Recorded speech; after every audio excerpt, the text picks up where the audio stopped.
ஆன்மீகத்தின் வழி நடக்கும் அன்பு சொந்தங்கள் அனைவருக்கும் வணக்கம். இப்போ நம்ம இந்த வீடியோ பதிவுல என்ன பார்க்க போறோம்னு பார்த்தீங்கன்னா, ஜூன் மாதத்துடைய பலன்களை பார்க்க போறோம். என்ன மேடம், இன்னும் பார்த்தீங்கன்னாக்கா மாதம் பிறக்கிறதுக்கு இன்னும் 3 நாள் இருக்கு. முன்னாடியே போடுறீங்க அப்படின்னா, வருமுன் காப்பது சிறந்தது. நல்லதா இருக்கட்டும், கெட்டதா இருக்கட்டும். நமக்கு இந்த மாதம் எப்படி இருக்கு, கிரகநிலையோட அமைப்பு எப்படி இருக்கு, இந்த காலகட்டத்துல எந்தெந்த விஷயங்களை நம்ம தொடர்ந்து செய்யணும், எந்தெந்த விஷயங்களை விட்டு விலகி இருக்கணும், நம்ம வணங்க வேண்டிய தெய்வங்கள் என்ன, நம்ம செய்ய வேண்டிய எளிமையான பரிகாரங்கள் என்ன, இப்படி எல்லாத்தையும் தெளிவா தெரிஞ்சுக்கிட்டோம் அப்படின்னாக்க இந்த மாதம் நமக்கு சாதகமாக மாத்திக்க முடியும். அந்த வகையில இந்த ஜூன் மாதம் 12 ராசிகளுக்கும் எப்படிங்க இருக்கு, அது என்னன்னு தெளிவா பார்த்து தெரிஞ்சுப்போம். 12 ராசியில 7வது ராசியாக இருக்கக்கூடிய துலாம் ராசி அன்பர்களுக்கு இந்த ஜூன் மாதம் கிரகநிலையுடைய அமைப்பின் காரணமா எப்படிங்க இருக்க போகுது, அதை பார்த்து தெரிஞ்சுக்கிறதுக்கு முன்னாடி உங்களுடைய ராசிக்கு அதிபதினு பார்த்தோம்னா சுக்கிர பகவான். ஒருத்தர் நல்லா இருக்கான் அப்படின்னாவே நிறைய பேர் சொல்லுவாங்க, அவனுக்கு என்னப்பா சுக்கிரன் உச்சத்துல இருக்கான் போல, ஜாமுன் இருக்கான் அப்படின்னு சொல்லுவாங்க. பட் சுக்கிர பகவானையே ராசிக்கு அதிபதியாக கொண்டாலும் நம்ம எங்க வாழ்க்கையில பெருசா எந்த ஒரு முன்னேற்றமும் இல்லாம இருக்கும். இதை யோசிச்சு பார்த்தோம்னா, நம்மளுடைய ராசியுடைய சின்னம் என்னன்னா எடை.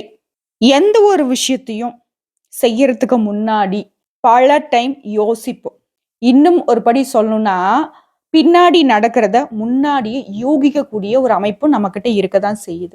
பின்னாடி வரக்கூடிய விஷயம் பின்னாடி நமக்கு எந்த மாதிரி அமைப்புல இருக்க போகுதுங்கிற தெரிஞ்சும் நம்மளுடைய வாழ்க்கை ஏன் வீணா போகுது அப்படின்னா, அதுக்கு சில காரணங்கள் இருக்கு. அதையும் தெளிவா பார்த்து தெரிஞ்சுக்கலாங்க. அதற்கு முன்னாடி நம்ம சேனலை பார்க்கக்கூடிய துலாம் ராசி அன்பர்கள் நீங்களாக இருந்தீங்கன்னாக்க இப்போ இந்த வீடியோ பதிவு பார்க்கக்கூடிய இந்த தருணத்துல சொல்லுங்க, ஓம் மகாலட்சுமி தாயாரே போற்றி போற்றி, அல்லது ஓம் மகாலட்சுமி அம்மனே போற்றி போற்றி இப்படின்னு இவங்களுடைய நாமத்தை 3 முறை சொல்லி முடிச்சுட்டு, முடிஞ்சுன்னா கமெண்ட் பாக்ஸ்லேயும் 3 முறை பதிவிட்டுட்டு நம்மளுடைய வீடியோ பதிவை தொடர்ந்து பாருங்க. இவங்களுடைய நாமத்தை சொல்லும் போது உங்களுடைய மிகப்பெரிய வேண்டுதல் இருக்கு இல்லையா, நடக்கணும் கடவுளே அப்படின்ற வேண்டுதலா இருக்கட்டும், நடக்கவே கூடாது கடவுளே அப்படிங்கிற வேண்டுதலா இருக்கட்டும், இந்த மாதிரி ஏதாவது முக்கியமான உங்க வேண்டுதல்களை மனசார நினைச்சுக்கிட்டு, அந்த அம்மனை மனசுக்குள்ள நினைச்சுக்கிட்டு இந்த அவங்களுடைய நாமத்தை 3 முறை சொல்லுங்க. நல்லதே நடக்கும். இந்த தருணத்துல இருந்தே உங்களுக்கு நல்லது தொடங்க ஆரம்பிக்கும். சரிங்களா? சரி, அது ஒரு பக்கம் இருக்கட்டும். சொல்லி முடிச்சிட்டீங்களா? அதே மாதிரி நம்மளோட வீடியோ பதிவு பிடிச்சிருந்து அப்படின்னாக்க நம்ம வீடியோக்கு லைக் பண்ணிக்கோங்க. உங்க பிடிச்ச நண்பர்களுக்கு மற்றவங்களுக்கு ஷேர் பண்ணுங்க. ஏதாவது சந்தேகங்கள் இருந்தாலும் சரிங்க, கமெண்ட் பாக்ஸ்ல பதிவிடுங்க. உடனடியாக பதிலும் தெரிவிக்கப்படும். அந்த வகையில துலாம் ராசி ரொம்ப நேர்மையானவங்க. துலாம் வரம் என்னைக்காவது தோற்று போயிருக்கா? யாராக இருந்தாலும் சரி எடை போட்டு பார்க்கக்கூடியவங்க. இவங்களும் அதே மாதிரி தான் பார்த்தா நீதி தவறாத நிக்கிறவங்க. எப்பவுமே ஒரு விஷயம் தவறுதலா இவங்க பண்ணிட்டா கூட சரி, இவங்க தப்பு பண்ண மாட்டாங்க. மேக்சிமம் தப்பா ஏதாவது நடந்துருச்சு அப்படின்னாலையும் சின்ன பிள்ளையா இருந்தாலும் சரி, அந்த பிள்ளையோட காலில் விழ கூட தயங்க மாட்டாங்க. இந்த விஷயம் உண்மைதானே துலாம் ராசி அன்பர்களே? இந்த விஷயம் உண்மை நினைச்சா கமெண்ட் பாக்ஸ்ல பதிவிடுங்க. ஸோ நியாயமானவங்க, நேர்மையானவங்க, நல்லது மட்டும்தான் யோசிப்பாங்க, நல்ல விஷயங்களை மட்டும் தான் செய்வாங்க, நல்லதுக்கு மட்டும் துணையும் போவாங்க. அப்படி இருந்தும் ஏன் நமக்கு இவ்வளவு சோதனைகள் அப்படின்னா, அதை சொல்லிட்டேனே, நல்லது நல்லதுன்னு. இந்த கலியுகமே பாத்தீங்கன்னாக்க தீயவர்களுக்கு சந்தோஷத்தையும் நல்லவங்களுக்கு கஷ்டத்தையும் கொடுக்கக்கூடியது அமைஞ்சிருக்கு இல்லையா? சோ அதுக்குன்னு எப்பவுமே நல்லவங்க கஷ்டப்பட்டுட்டே இருப்பாங்க, தீயவர்கள் நல்லாவே இருப்பாங்க அப்படிங்கிறதுக்கு அர்த்தம் கிடையாது. நம்மளுடைய நல்ல குணங்களுக்கு சில சோதனைகள் வரும், சில கஷ்டங்கள் வரும். இப்ப நம்ம நல்லவங்களா இருக்கும், முன் ஜென்மத்துல நம்மளுடைய முன்னோர்கள் இல்ல நம்மளே ஏதாவது அதுக்கான பலன்களை இந்த ஜென்மத்துல அனுபவிக்கிறதுக்கான ஒரு அமைப்பா கூட நம்மளுடைய வாழ்க்கை இருக்கலாம் இல்லையா? சோ எதையுமே குறிப்பிட்டு சொல்ல முடியாது. மேலும் சொல்லனாக்கா உங்களுடைய ஜாதகம் இப்படிதான் அப்படிங்கறத பார்த்து சொல்றதுக்கு என்னுடைய கைகள்ல உங்களுடைய ஜனன ஜாதகம் இல்லாத பிறப்பு ஜாதகம் என் கையில இல்ல.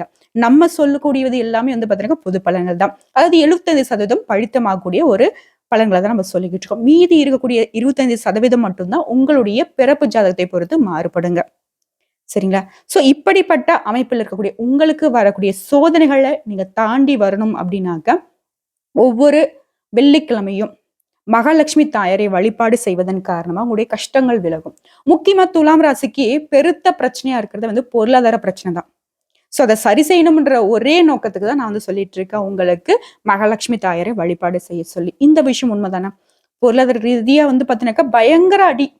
நல்ல வரவு தான் உங்களுக்கு. உங்களுடைய கைகள்ல வந்து பாத்தீங்கன்னாக்கா வரவு வந்துகிட்டு இருக்கு. ஆனா செலவு வந்து பாத்தீங்கன்னாக்கா வரவுக்கு மீறி 10 மடங்கு ஜாஸ்தியான செலவு வந்து நிக்கும். உங்களால அந்த பணத்த புரட்டுறது அப்படிங்கிறது வந்து முடியாத ஒரு விஷயமாவும் இருக்கும். ஒரு ரூ. 10 வந்து சேர்த்துறதுக்கு வந்து பாத்தீங்கன்னா, உங்களால முடியாது. சேமிப்பு அப்படிங்கிற விஷயம் துலா ராசிக்கு வந்து நிலைக்கவே நிலைக்காது. உண்மதானே? சோ இப்படி நமக்கு இருக்கக்கூடிய கஷ்டங்கள் விலகணும். பொருளாதார ரீதியா நம்முடைய நிலை மாறணும் அப்படின்னாக்க மகாலட்சுமி தாயாரை வழிபாடு செய்யுங்க. இதை தாண்டி இன்னொரு விஷயம் சொல்றேன். துளசி மாடம். ஓகேங்களா? வீட்ல வந்து பார்த்தீங்கன்னாக்கா, துளசி செடி இருக்கு அப்டின்னாலும் சரி, இல்ல வந்து துளசி செடி இல்ல அப்டின்னாலும் எங்கேயாவது கொண்டு வந்து வச்சு, அந்த துளசி செடிக்கு வெள்ளிக்கிழமைகள்ல பூஜை பண்ணுங்க. தீப தூப ஆராதனை காட்டுங்க. அவங்கள வழிபாடு செய்யுங்க. ஏன்னா, துளசி செடியில தான் வந்து பார்த்தீங்கன்னாக்கா, மகாலட்சுமி தாயார் முழுமையா வாசம் செய்றாங்க. ஓகேங்களா? மூலிகை மட்டும் கிடையாது. தெய்வீக குணம் கொண்ட ஒரு மூலிகை இல்லையா? அதுல தான் வந்துட்டு நம்மள மகாலட்சுமி தாயார் வாசம் செய்றாங்க. அப்புறம் வந்து பார்த்தீங்கன்னாக்கா, இவங்க இருக்காங்க இல்லையா? மருதாணி. மருதாணி அந்த செடியிலயும் வந்து பார்த்தீங்கன்னா, நம்முடைய மகாலட்சுமி தாயார் வாசம் செய்றாங்க. ஸோ இந்த மாதிரி செடிகள்ல உங்க வீடுகள்ல வளர்க்கறதுக்கு பழக்கப்படுத்திக்கோங்க. அந்த காத்து நம்ம வீடுகள்ல வந்து பரவும் பொழுது, அந்த செடிகள்ல இருக்கக்கூடிய காத்து நமக்கு வீசும் பொழுது, நம்ம வீட்ல இருக்கக்கூடிய எதிர்மறை எண்ணங்கள் நீங்கி, நேர்மறை எண்ணங்கள் அதிகரிக்கும். பண வரவு வந்துட்டு வீட்ல தங்க ஆரம்பிக்கும். புரியுதுங்களா?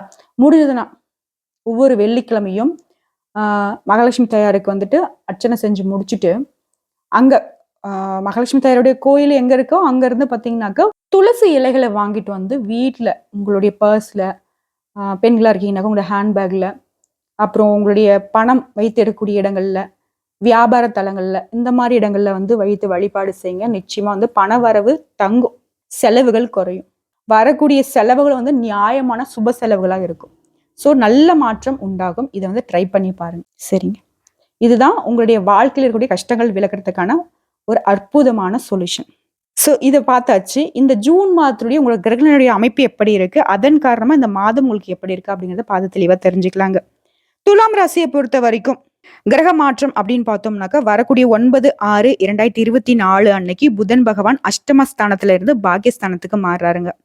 அடுத்ததா 13/6/2024 அன்னைக்கு சுக்கிர பகவான் அஷ்டமஸ்தானத்திலிருந்து பாக்கியஸ்தானத்துக்கு மாறுறாரு.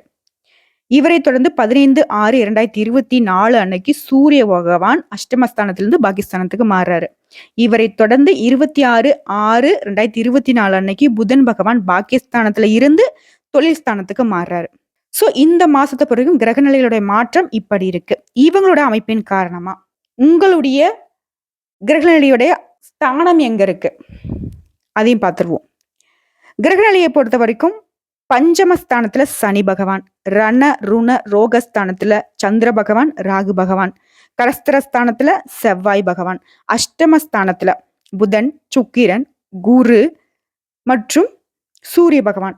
இவங்க 4 பேருடைய கூட்டணியில அயன சயன போகஸ்தானத்துல கேது. இப்படிதாங்க இந்த கிரகங்களுடைய அமைப்பு இருக்கு. கிரகங்களுடைய மாற்றம் ஒரு புறம், கிரகங்களுடைய அமைப்பு ஒரு புறம். ஸோ இவங்களை பொறுத்துதான் இந்த மாதத்துடைய பலன் அமையும். அந்த வகையில அடுத்தவங்களை அனுசரித்து செல்வதுல கெட்டிக்காரர்களான துலாம் ராசியினரே. இப்போ எடை போடுறோம் அப்படின்னு வச்சுக்கோங்களேன், எடை கொஞ்சம் கீழே இறங்குது அப்படின்னாலும் பரவாயில்ல அப்படின்னு சொல்லிட்டு எக்ஸ்ட்ரா தான் போட்டு அனுப்பிச்சுடுவாங்க இல்லையா? அந்த மாதிரிதான். ஸோ ஏற்றம் இறக்கமான நல்லவங்க கெட்டவங்க இருந்தாலும் சரி, அவங்கள அனுசரிச்சு போறதுல துலாம் ராசிக்காரர்களை அடிச்சுக்க முடியாது. முக்கியமா துலாம் ராசி சேர்ந்தா வீட்டுல மருமகள் இருக்காங்கன்னு வச்சுக்கோங்களேன், சூப்பரா சமாளிப்பாங்க. மாமியாரையும் சமாளிப்பாங்க, நாத்தனாரையும் சமாளிக்குவாங்க, வரக்கூடிய சொந்த பந்தங்களையும் அசால்ட்டா சமாளிச்சிருவீங்க. அது இவங்க கையில வியாபாரம் இருந்ததுன்னு வச்சுக்கோங்க, சொல்லவே வேணாம். நாசுக்கா சமாளிக்கக்கூடிய அன்பர்கள் நீங்க. உங்களை பொறுத்த வரைக்கும் இந்த மாதம் எதிர்பார்த்த காரியங்கள் எல்லாமே சாதகமா நடக்குங்க. பணம் சார்ந்த விஷயங்கள்ல எதிலுமே கவனமுடன் செயல்படுவது ரொம்ப நல்லது. எதிர்பாராத சில சம்பவங்களும் நடக்கலாம். அதனால உங்களுக்கு நன்மைகளும் உண்டாகுங்க. எதிர்பாராத சில சம்பவங்கள் சொன்னோடனே பயப்படாதீங்க. நல்ல விஷயங்கள் எல்லா விதத்திலையும் நன்மை தரக்கூடிய மாதமா இருக்கு உங்களுக்கு. அதனாலையும் உங்களுக்கு வந்து ஆன்மீக பணிகள்ல நாட்டம் அதிகரிக்கும். பண வரத்து கூடுங்க. உங்களுக்கு இருந்த எதிர்ப்புகள் எல்லாமே மறையும். பகை பாராட்டியவர்கள் கூட அந்த பகையை மறந்து உங்ககிட்ட நட்பு கரம் நீட்டுவாங்க. துலாம் ராசியை பொறுத்த வரைக்கும் எதிரிகள் அப்படிங்கிறவங்க வந்து நிரந்தரமே கிடையாது. உங்களுடைய குணத்தை பார்த்துட்டு அவங்களே மாறிப்பாங்க. ச்சே, இவங்கள போய் இப்படி தப்பா நினைச்சிட்டோமே, இவங்கள போய் இப்படி தப்பா பேசிட்டோமே அப்படின்னு அவங்களே நாணி போற அளவுக்கு, அவங்களே வந்து கூனி குறுகி போறக்கூடிய அளவுக்கு உங்களுடைய செயல்பாடுகள் இருக்கும். அதன் காரணமா உங்ககிட்ட நட்பு பாராட்டுவாங்க. அடுத்ததா நீண்ட நாட்களாக உங்களுக்கு இருந்து வந்த பிரச்சனைகள் குறையும். மேலும் இந்த மாசத்தை பொறுத்த வரைக்கும் எந்த ஒரு விஷயத்தையும் செய்து முடிக்க முடியும் அப்படிங்கிற ஒரு சாமர்த்தியம் உண்டாகும். வாக்கு வன்மையினால உங்களுடைய காரியங்கள்ல அனுகூலம் ஏற்படுங்க. ஒரே ஒரு விஷயம், வேலைக்கு வேலை உணவு எடுத்துக்கோங்க. வண்டி வாகனம் இந்த விஷயங்கள்ல வந்து பாத்தீங்கன்னா செலவு ஏற்படுறதுக்கு வாய்ப்பு இருக்கு. அதை கொஞ்சம் கவனிச்சுக்கோங்க. அடுத்தவங்களுடைய பிரச்சனைகள்ல நீங்க தலையிடுவது அதை தவிர்த்துடுங்க. அது வந்து நமக்கு ரொம்ப நல்லது. நம்மளுடைய விஷயத்திலயும் மத்தவங்க தலையிடாம பார்த்துக் கொள்வதும் ரொம்ப சிறப்பு. தொழில் வியாபாரத்தை பொறுத்த வரைக்கும் எதிர்பார்த்த அளவு வேகமாக நடக்கவிட்டாலும், தொழில் என்னங்க விறுவிறுன்னு நடக்கவே இல்ல, கொஞ்சம் மந்தமா தான் போயிட்டு இருக்கு அப்படின்னு நீங்க சொன்னாலும் லாபம் குறையாமல் இருக்குங்க. புதிய ஆர்டர்கள் கிடைப்பதுல தாமதப்படும். இருந்தாலும் பரவாயில்ல, கிடைக்கும். பங்குதாரர்களுடன் இருந்து வந்த பிரச்சனைகள் நீங்கும். அடுத்த உத்தியோகத்தில் இருக்கக்கூடிய துலாம் ராசிக்கு தடங்கல்கள், கூடுதல் உழைக்க வேண்டிய ஒரு அமைப்பு இதெல்லாம் இருக்கதான் செய்யும். இதை சமாளிக்கிறதுக்கு தான் வந்து பாத்தீங்கன்னாக்கா ஆன்மீக வழிபாட்டுல உங்க மனசை வந்து ஈடுபடுத்துங்க. பணி நிமித்தமான பயணம் செல்ல வேண்டியும் வரலாங்க. குடும்பத்துல இருப்பவர்கள் எதையுமே வெளிக்காட்டாம உங்களுடன் இன்முகம் கொடுத்து பேசுவாங்க. ஏதாவது வந்து பாத்தீங்கன்னாக்கா உங்களுக்கே குடும்பத்துல வந்து சின்ன சின்ன சண்டை சச்சரவுகள் இருக்கு அப்படின்னாலே வந்து பெருசா வந்து காட்டிக்காம உங்ககிட்ட எப்பவும் போல சந்தோஷமா பேசுவாங்க. வீட்டுல இருக்கவங்களும் உங்களை அனுசரிச்சுப்பாங்க. அடுத்தது குடும்பத்தை பொறுத்த வரைக்குமே கணவன் மனைவிக்கிடையே இருந்து வந்த வருத்தங்கள் நீங்குங்க. பிள்ளைங்களுடைய விஷயத்துல அதிகமா அக்கறை காட்டுவீங்க. அக்கம் பக்கத்துல இருக்கக்கூடியவங்களுடைய அனுசரணை உங்களுக்கு வந்து நல்லதை உண்டாக்கும். பெண்களை பொறுத்த வரைக்கும் உங்களுடைய சாமர்த்தியமான பேச்சின் மூலம் காரிய வெற்றி கிடைக்குங்க.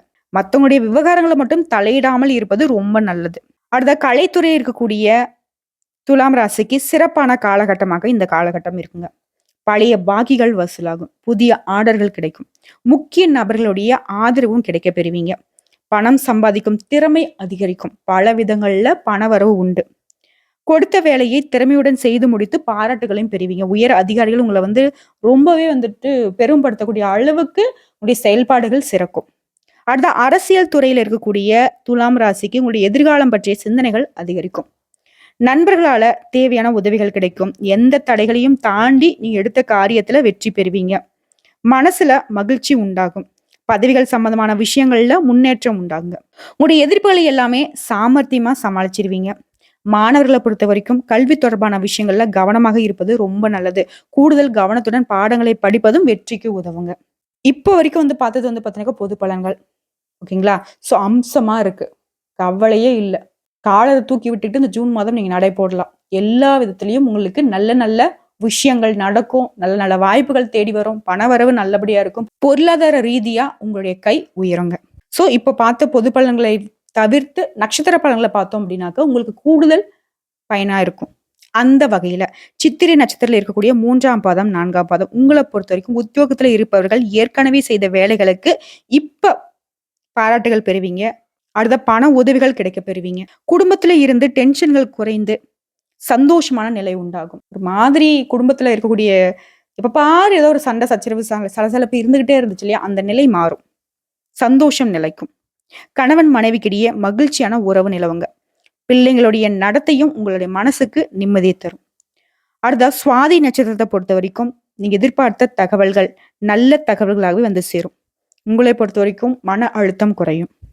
மாணவர்களுக்கு தேர்வு முடிவுகள் பற்றி இருந்து வந்த டென்ஷன் நீங்கும். புதிய நட்புகள் மூலம் உதவிகள் கிடைக்க பெறுவீங்க. சுவாதிக்கும் அமோகமா இருக்கு.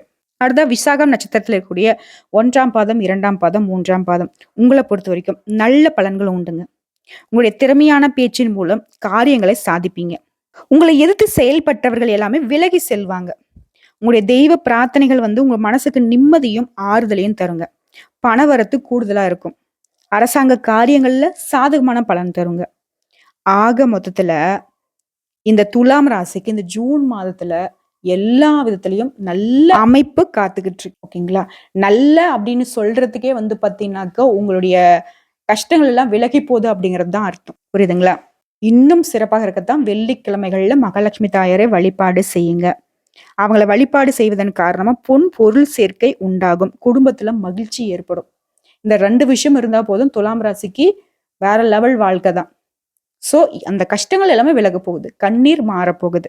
உங்களை பொறுத்த வரைக்கும் அதிர்ஷ்டமான கிழமைகள் அப்படின்னு பார்த்தோம்னாக்கா ஞாயிறு, செவ்வாய், வியாழன். இந்த கிழமைகள்ல நல்ல விஷயங்களை தொடங்க பயன்படுத்திக்கோங்க. மேலும் உங்களை பொறுத்த வரைக்கும் சந்திராஷ்டமம் அப்படின்னு பார்த்தோம்னாக்கா வரக்கூடிய 5, 6 இந்த நாட்கள்ல எந்த விஷயத்திலும் கவனமா இருங்க. விழிப்புணர்வோட செயல்படுங்க. எங்கும் கவனம், எதிலும் கவனம். அடுத்த அதிர்ஷ்டமான தினங்கள்னு பார்த்தீங்கன்னாக்கா, ஜூன் மாதம் 26, 27 இந்த நாட்கள்ல சுப நிகழ்ச்சிகள செய்ய பயன்படுத்திக்கோங்க. அதிர்ஷ்டம் உண்டாகும். மேலும் சொல்லணும்னாக்க, அதாவது மார்க் ரீதியா சொல்லணும்னாக்க, ஜூன் மாதத்த பொறுத்தவரைக்கும் 100 மார்க்குக்கு 99.9% துலாம் ராசிக்கு அற்புதமான மாதமா அமைஞ்சிருக்கு. வெற்றிகள் உங்க பக்கம் இருக்கு. பழைய விஷயங்கள் போயிட்டு புது புதுசா நெறைய விஷயங்கள் நல்லதா நடக்க போகுது. ஓகேங்களா? கஷ்டங்கள் மாறும். ஓகேங்களா? கண்ணியமான வாழ்க்கை.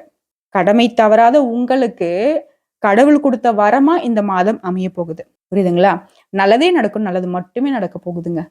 செழிப்பா இருக்க போறீங்க. துலாம் ராசி அன்பர்களே. சரிங்க. இந்த வீடியோ பதிவு உங்களுக்கு பிடிச்சுனாக்கா வீடியோக்கு லைக் பண்ணுங்க. நம்ம சேனல சப்ஸ்கிரைப் பண்ணுங்க. மேலும் பிடிச்சுனாக்கா ஃப்ரெண்ட்ஸ் அண்ட் ஃபேமிலிக்கு ஷேர் பண்ணுங்க.